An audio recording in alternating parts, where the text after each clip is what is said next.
குறிப்பாக Mahatma Gandhi national rural employments guarantee ஸ்கீமுக்கு மத்திய அரசிலிருந்து வர வேண்டிய நிலுவை உடனடியாக அதை வழங்க வேண்டும் என்றும், அதேபோல் எஸ்எஸ்ஏ திட்டத்தில் அந்த கல்வி திட்டத்தில் தமிழக அரசுக்கு விடுவிக்க வேண்டிய தொகையை உடனடியாக விடுவிக்க வேண்டும் என்றும், அதோடு தமிழகத்தில் தொடர்ந்து இருமொழி கொள்கை கடைபிடித்து வருகிறது, அதை தொடர வேண்டும் என்றும், நாடாளுமன்ற தொகுதி மறுசீரமைப்பை தமிழ்நாட்டிற்கு எந்த விதத்திலும் பாதிப்பு ஏற்படாத வண்ணம் அந்த மறுசீரமைப்பை நடத்த வேண்டும் என்றும், அதேபோல கோதாவரி காவிரி இணைப்பு திட்டத்தை விரைந்து செயல்படுத்த வேண்டும். தமிழ்நாடு நீர் பற்றாக்குறை மாநிலமாக இருக்கின்ற காரணத்திலே தொடர்ந்து தமிழ்நாட்டு மக்களுக்கு தேவை நீர் கிடைப்பதிலே சிக்கல் இருந்து கொண்டிருக்கின்றது. அதை நிறைவேற்றுகின்ற விதமாக நிலையாக தமிழ்நாட்டு மக்களுக்கு நீர் கிடைக்கின்ற விதமாக கோதாவரி காவிரி இணைப்பு திட்டத்தை விரைவுபடுத்த வேண்டும் என்றும், அதேபோல் நடந்தாய்வாளி காவிரி திட்டம் ஏற்கனவே அதிமுக ஆட்சி இருக்கின்ற பொழுது பாரத பிரதமர் இடத்தினுடைய கவனத்திற்கு கொண்டு வந்து அந்த நடவடிக்கையின் பேரிலே நாடாளுமன்ற ஜனாதிபதி உரையிலே அது இடம்பெற செய்து அந்த திட்டம் இப்பொழுது செயல்பாட்டுக்கு வர இருக்கின்றன.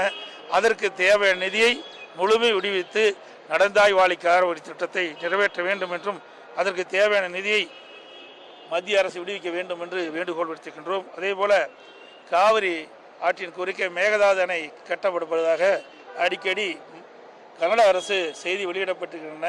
உச்சநீதிமன்ற தீர்ப்பின்படி மத்திய அரசு நடந்து அதில் எவ்வித உச்சநீதிமன்ற தீர்ப்பின்படி தான் மத்திய அரசு கன்னட அரசை வலியுறுத்த வேண்டும்.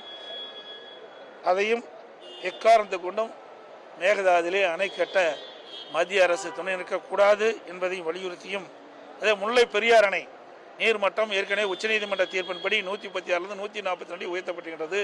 142 152 அடி முல்லை பெரியார் அணையுடைய நீர்மட்டத்தை உயர்த்துவதற்கு உச்சநீதிமன்றம் அளித்த தீர்ப்பின்படி அந்த அணையை பலப்படுத்த வேண்டும். அதை பலப்படுத்துவதற்கு தேவையான நடவடிக்கை மேற்கொள்கின்ற பொழுது கேரள அரசு தடையாக இருக்கின்றது.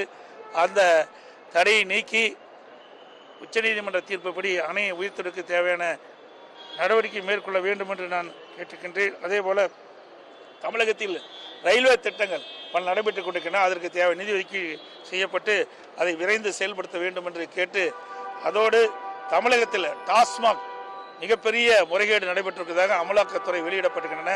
அதை முழுமையாக விசாரித்து தவறு இழைக்கின்றவர் மீது கடுமையான நடவடிக்கை எடுக்க வேண்டும் என்று வலியுறுத்தியிருக்கின்றோம். அதே போல சட்ட ஒழுங்கு தமிழகத்தில் அடியோடு சீர்கட்டிருக்கின்றது. சிறுமி முதல் மூதாட்டி வரை பாலியல் வன்கொடுமைக்கு ஆளாக்கப்படுவது மிகுந்த வேதனை அளிக்கின்றது. அதோடு போதைப்பொருள் நடமாட்டம் தமிழகத்தில் அதிகரித்திருக்கின்றது என்பதையெல்லாம் சுட்டிக்காட்டி தேவையான நடவடிக்கை மேற்கொள்ள வேண்டும் என்று மத்திய உள்துறை அமைச்சரை சந்தித்து நாங்கள் கோரிக்கை மனு அளித்திருக்கின்றோம். சார், எதிர்க்கட்சி தலைவர் என்ற முறையில் தமிழ்நாட்டிற்கு பல திட்டங்களுக்கான நிதியை ஒதுக்கீடு செய்ய வேண்டும் அப்படின்றதெல்லாம் நீங்க பேசியிருக்கீங்க. அரசியல் ரீதியாக 2 தலைவர்கள் மட்டத்தில் நடைபெற்ற இந்த பேச்சுவார்த்தையில என்ன நடத்தப்பட்டது? அதிமுகவும் பாரதிய ஜனதாவுக்கும் இடையே கூட்டணி உடன்படிக்கை ஏற்பட்டு விட்டது அப்படின்றத நாம ஏற்றுக்கலாமா? நீங்க பத்திரிகையில தான் போட்டுட்டு இருக்கிறீங்க, அப்படி எந்த இதுவும் கிடையாது. இப்ப முழுக்க மக்களுடைய பிரச்சனைக்காகத்தான் நாங்கள் வந்திருக்கிறோம். இன்னும் ஒரு ஆண்டு இருக்குது தேர்தலுக்கு.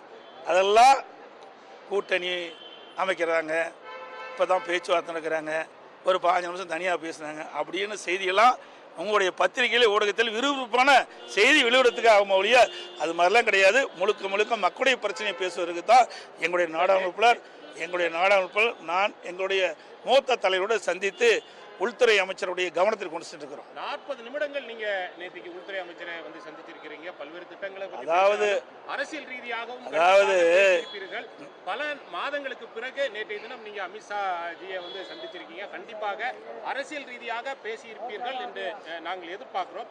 கண்டிப்பாக அந்த அரசியல் ரீதியாக பேசப்பட்டது என்ன என்பதை கொஞ்சமாவது நீங்க சொல்லுங்க. அனைத்து இந்திய அண்ணா திராவிட முன்னேற்ற கழகத்தை பொறுத்த வரைக்கும் முழுக்க மக்களுடைய பிரச்சனை பேசுவதற்கு தான் நாங்கள் வந்து அவரை சந்திச்சு பேசியிருக்கிறோம். அது மட்டும் இல்லை, ஏற்கனவே அனைத்து இந்திய அண்ணா திராவிட முன்னேற்றவுடைய நாடாளுமன்ற கட்சி அலுவலகத்தில் வீடியோ கான்ஃபரன்ஸ் திறந்து வச்சோம். அதை நேரடியாக பார்வையிட்டு அதுக்கு பிறகு நேரம் எங்களுக்கு கேட்டிருந்தால் வாய்ப்பு இருந்தால் பார்க்கலான்னு வாய்ப்பு கொடுத்தாங்க. மக்களுடைய பேசுவதற்கு வாய்ப்பு கொடுத்தாங்க. இதையெல்லாம் விளக்கமாக எடுத்து பேசணும். கிட்டத்தட்ட 40 நிமிஷம் சொன்னீங்க, 40 நிமிஷம் 45 நிமிஷம் ஒவ்வொரு திட்டத்தையும் எடுத்து சொன்னோம். இன்னைக்கு நடந்தாய்வாளி காவிரி திட்டம் என்னென்ன இருக்குது விளக்கணும். அதுபோல் கோதாவரி காவிரி இணைப்பு திட்டம் என்னென்னலாம் இப்பொழுது நடவடிக்கை மத்திய அரசு எடுத்து வருகிறது என்பதையெல்லாம் சுட்டி காட்டணும். அதே போல் இன்றைக்கு தமிழகத்தில் இன்றைக்கு டாஸ்மாக் நடந்த மிகப்பெரிய ஊழல் இன்றைக்கு அமலாக்கத்துறை நடவடிக்கை எடுத்திருக்குது.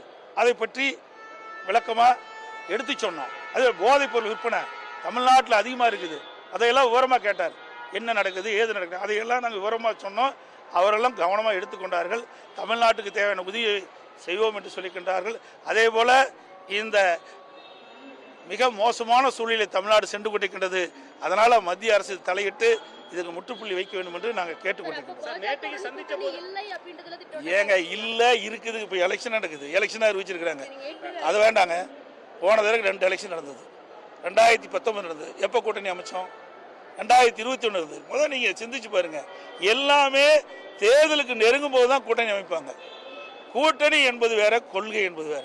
எங்களுடைய கொள்கை எப்பொழுதும் நிலையானது. கூட்டணி என்பது சந்தர்ப்ப சூழ்நிலைக்கு தகுந்த மாதிரி மாறும். இப்போ இருக்கிற திமுக கட்சியோடு இருக்கிற கட்சி, திமுக கூட்டணி அங்க வைக்கின்ற கட்சி கிடையாது. அதாவது அந்த நேரத்தில் எப்படி சூழ்நிலை ஏற்பதோ அதுக்கு தகுந்த மாதிரி தான் கூட்டணி மாறும். இப்போ நான் கிட்டத்தட்ட நீங்கள் பார்த்தீங்கன்னா அடுத்த மார்ச் தான் நடக்குது. இன்னும் ஒவ்வொரு ஆண்டு இருக்குது. ஒவ்வொரு ஆண்டுக்கு முன்பாகவே உங்களுக்கு விறுவிறுப்பான செய்தி வேணும், பத்திரிகை செய்தி வேணும் என்பதற்காக போட்டு கொடுத்து எங்கள் இடத்துல வாங்காதீங்க. எங்களுடைய நிலைப்பாடு இதுதான். தமிழ்நாட்டு மக்களுடைய பிரச்சனையை ஆளுங்கட்சியாக இருந்தாலும் சரி, எதிர்கட்சியாக இருந்தாலும் சரி, மக்களுடைய பிரச்சனையை முன்வைத்து மக்களுக்கு தேவையான பிரச்சனையை தீர்ப்பு வைப்பதிலே முனைப்பாக இருக்கின்ற கட்சி அதிமுக கட்சி என்பதை தெரிவித்து அனைத்து ஊடகங்களுக்கும் பத்திரிகைகளுக்கும் நன்றி, வணக்கம்.